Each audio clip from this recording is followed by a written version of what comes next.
Trump ने sir उन आशंकाओं को, उन अनुमानों को खारिज कर दिया है। अनुमान ये पहले लगाया जा रहा था कि समझौते के तहत ईरान को अमेरिका कुछ धन देगा, पैसा देगा पुनर्निर्माण के लिए, मुआवजे के तौर पर। लेकिन ट्रंप ने कह दिया है कि अमेरिका कोई निवेश नहीं करने वाला ईरान में। वो ये कह रहे हैं कि खाड़ी के देश जो हैं वो सारे मिलकर करीब 300 अरब डॉलर का एक फंड बनाएंगे और उस फंड से ईरान को मदद दी जाएगी।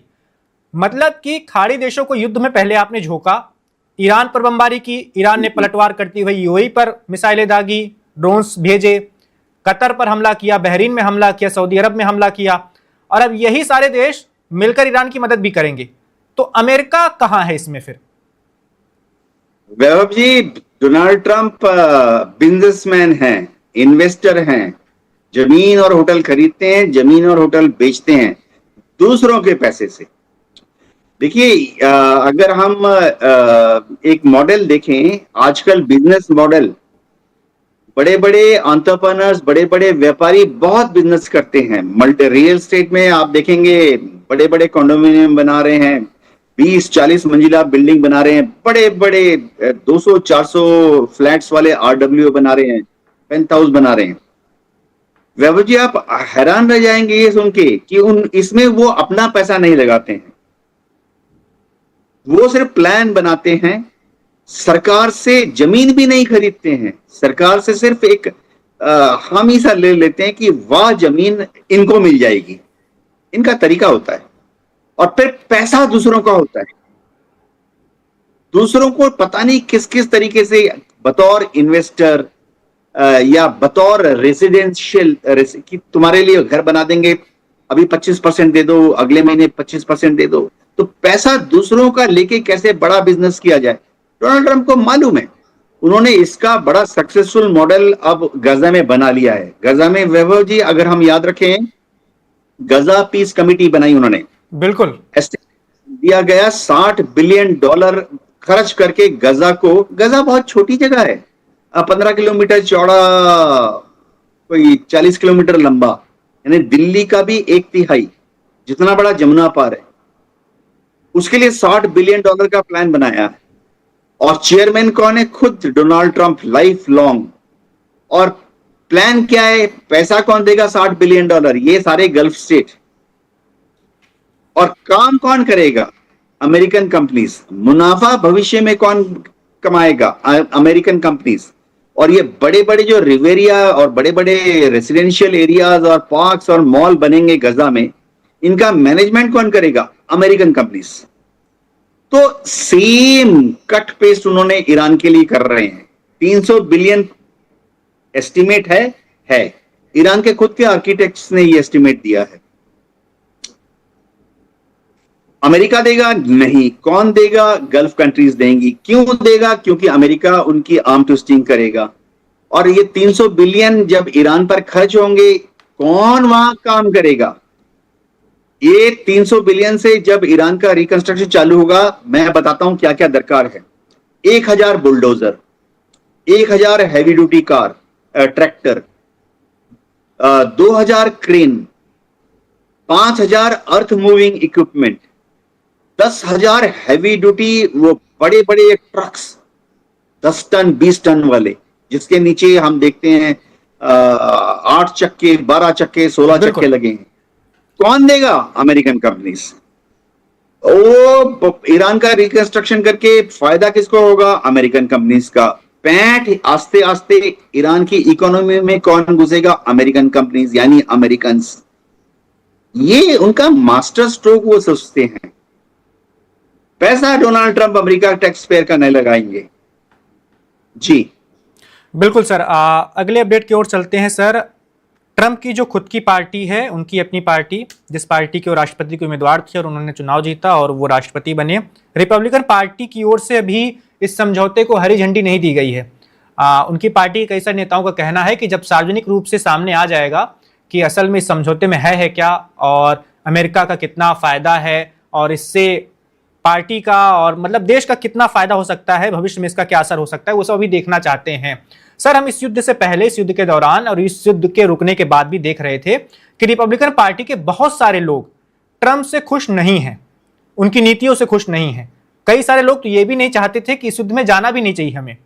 क्या आपको लगता है कि पार्टी और ट्रंप के बीच में जो दूरी आई है उसका असर दिख रहा है अभी? वैभव जी, एक तो अमेरिका की डेमोक्रेसी बहुत हेल्दी है।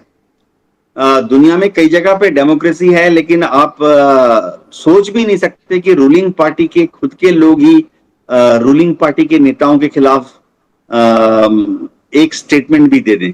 उसको अगले दिन से ही या तो पार्टी से निष्कासित कर दिया जाएगा या उसको अगले दिन से ही दूसरे तरीके से सेट कर दिया जाएगा। बिल्कुल। लेकिन अमेरिका में डेमोक्रेसी है। जब रिपब्लिकन पार्टी के सेनेटर्स खुद अपने प्रेसिडेंट को चैलेंज करते हैं या दूसरी पार्टी के साथ क्रॉस वोटिंग करते हैं, तो उनको ना तो पार्टी से निष्कासित किया जाता है और ना ही दूसरे तरीके से उनको नरम बनाया जाता है। अमेरिका की डेमोक्रेसी बहुत अद्भुत है। लेकिन देखिए, रिपब्लिकन पार्टी के सेनेटर्स जिन्होंने क्रॉस वोटिंग की है, उनको भी मालूम है कि कितना विरोध करना है। विरोध इतना भी नहीं करना है कि रिपब्लिकन पार्टी की सरकार गिर जाए, डोनाल्ड ट्रंप ही लुढ़क जाए, क्योंकि फिर डेमोक्रेट आ जाएंगे सामने। बिल्कुल। तो विरोध करते हैं। ये उनकी, देखिए वैभव जी, उनकी बहुत ही हेल्दी परंपराएं हैं। हमें अद्भुत लगता है कि भाई ऐसा कैसे हो सकता है कि रूलिंग पार्टी के खुद के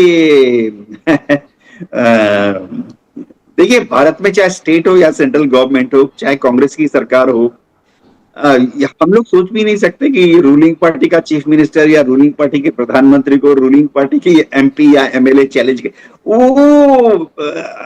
हमारी डेमोक्रेसी अभी परिपक्व होएगी आस्ते आस्ते। बिल्कुल, समय लगता है लोकतंत्र को बहुत ज़्यादा ही आगे बढ़ने में या उसको मैच्योर होने में, जैसा कि कई सारे देशों में हो चुका है। अमेरिका की बात करें, कई सौ साल पुरानी वहाँ की परंपराएं हैं। ब्रिटेन की बात करें तो हमें आज़ाद हुए अभी 75-80 साल ही हुए हैं। आगे बढ़ते हैं सर, ट्रंप को लेकर ही है। व्हाइट हाउस के अधिकारी उस वक्त हैरान रह गए जब ट्रंप डिजिटल तौर पर हस्ताक्षर कर रहे थे समझौते पर।